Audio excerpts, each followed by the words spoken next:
The 40k hobby means different things to different people. Some people prefer the lore, some people prefer the models, some people prefer playing the games. For me, it's always been mostly about playing the games. The feeling of that kind of strategic command, of this exotic force, of the future. It appealed to me from a very young age, of maybe 10, 11, in the toy shop, looking up at these boxes of Space Marines. I wanted to do a quick video on some of the most memorable battles that I've fought in my time playing 40k. I've been playing since about 1993, I think, or 94, 95, thereabouts, second edition. And yeah, I just wanted to share some of my experiences in the time that I've been playing 40k. And there's three. One of them's quite sweet. One of them still puzzles me. And the other one was kind of the start of something new. So the first one that I'll say is my first ever time playing 40k was, and this isn't very rock and roll, with my mum.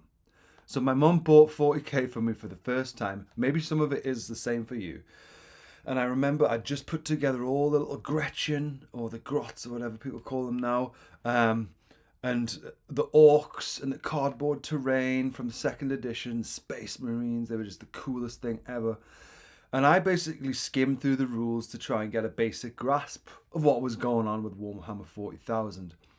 And I remember we sat in the living room and played on the living room floor. And she had the TV on. I think she was watching something like Blind Date at the time. Okay, so that's the kind of era that we're talking. Cilla Black, crazy hair, Blind Date. I had basically misinterpreted a kind of important part of the rules, or important parts of the rules. So in the rules, units have a movement value, that how much they can move and things. We all know what that is.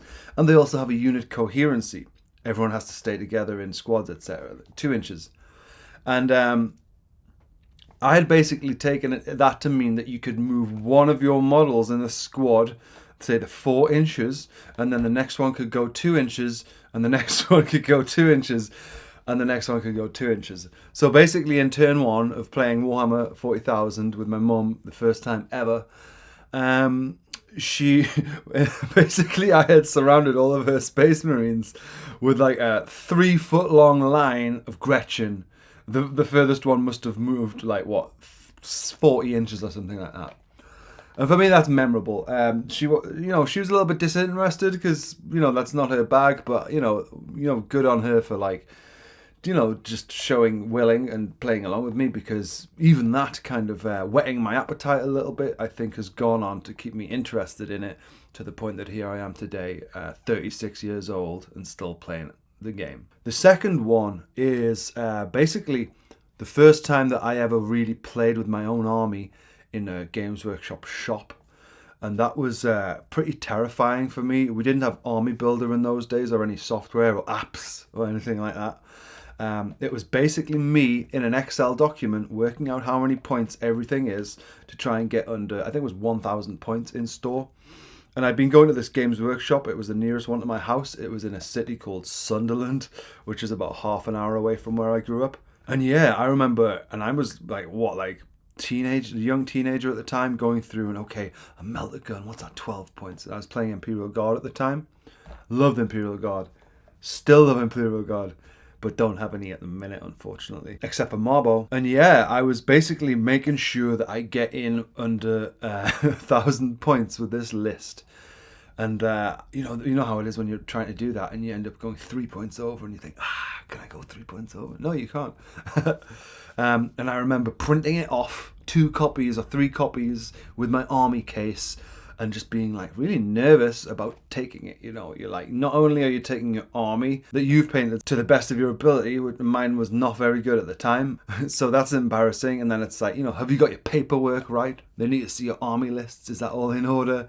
And then when you play, are you going to get steamrolled? Oh, so much pressure, really. But in actuality, I think really valuable experience. In my job now, I'm basically a project manager of sorts, and we often have to budget things, and we often have to make sure that the numbers add up on things and the resources are allocated correctly, etc., etc., etc.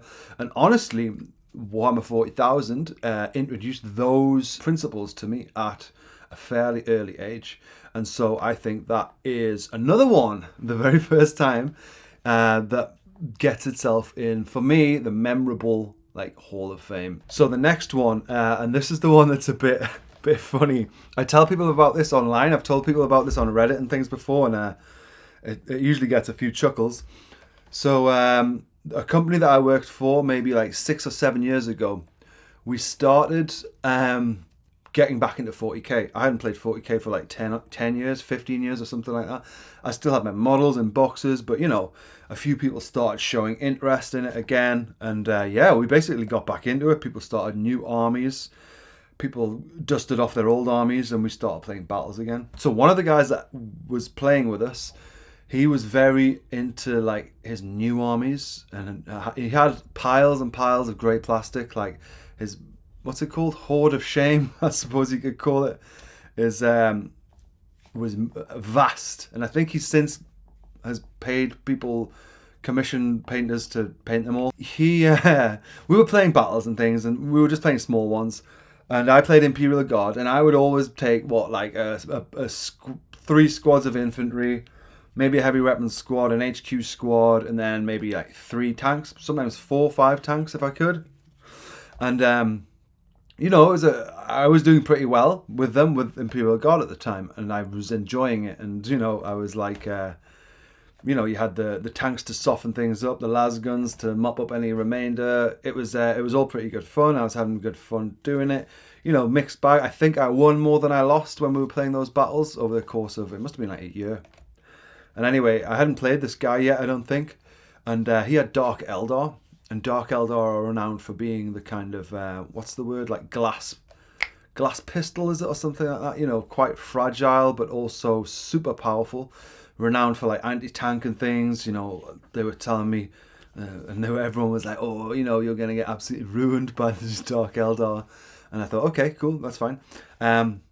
So it came to the day of the battle. And we were going to be playing after work. And I'd printed off I brought my army to work. And what I did, and this was deliberate, I basically, I brought all my infantry, and I brought all my tanks, and I brought everything. The Vendettas, I had 3 Vendettas at the time, and they were like really good.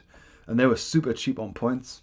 And I brought it all in because, you know, why not? And we used to always like save our lists. You would submit lists like quite last minute. And I took the tanks around and I was showing people these tanks and things, and people were like, oh, that's cool. You know, I used to do that when I was a kid, whatever. And that was that. And then when it came to it, and, you know, we were going to sit down and play, we submitted the lists like at the same time. And I decided, because I knew that I was going against an anti-tank army, I was going to take a 100% infantry army. And this guy was not impressed that I basically had done that, sort of made that decision, like full stop. On top of that, in order to get more infantry in and to have less valuable targets, I didn't take anything above an autocannon. So it was just, I remember I named the list infantry autocannon spam. Basically everything was autocannons or las guns or, you know, las pistols. Maybe there was a plasma pistol on a sergeant or something. Yeah, just a wall of flesh. So we played, and he wasn't happy. But, you know, he was getting on with it, but he was visibly quite vexed at the whole thing from the start. And I can't remember the turn-to-turn breakdowns, but I remember the shooting going well. And I think by about turn 3, I definitely tabled him. And I think if I lost a guardsman, it was like 1 or 2. But I think that I hadn't lost a single guardsman. He really didn't like that. It's now 5 or 6 years later. He still is a bit strange with me. It talks. And you know what he did? I think it was the day after or a period after, I was like going on Facebook. He deleted me on Facebook. Can you imagine? Brilliant. Yeah. So, and I had to work. I worked with him like for a period after that as well. But wow, so funny. Anyway, what else? Yeah, a friend who played with us at the same time came back to the UK and we went out for dinner. And he was okay with me, to be honest, but he was still smarting from it when I discussed it, like, which I found quite funny, to be honest. Yeah. What does that ice hockey player say?